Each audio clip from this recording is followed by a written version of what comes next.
राज ठाकरे मराठी अस्मितेचा लढवय्या। महाराष्ट्र जिथे मराठी ही ओळख आहे, अभिमान आहे, तिथेच आज मराठी माणूस दुय्यम का ठरतोय?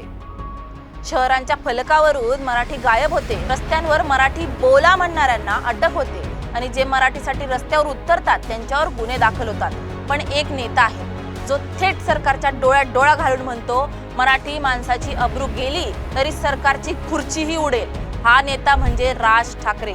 मीरा भाईंदरमध्ये मराठी भाषेसाठी मनसेनं मोर्चा पुकारला, पण पोलिसांनी परवानगी नाकारली। नेत्यांवर नोटीस, अटक सत्र सुरू।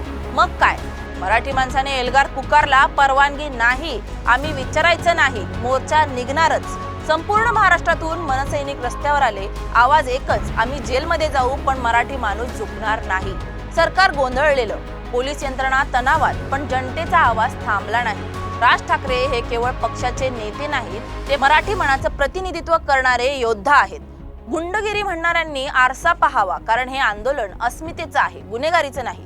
आजही लोक म्हणतात राज ठाकरे नाव नाही, हे मराठी अस्मितेचं वादळ आहे। मराठी माणूस नेहमीच संयम राखतो, अमराठी लोकांवर शांततेने वागत राहतो, पण जेव्हा मराठी माणसाला दुर्लक्षित केलं जातं, बाजूला सारलं जातं, तेव्हा तो शांत बसत नाही, तो ठामपणे आपला आवाज उठवतो।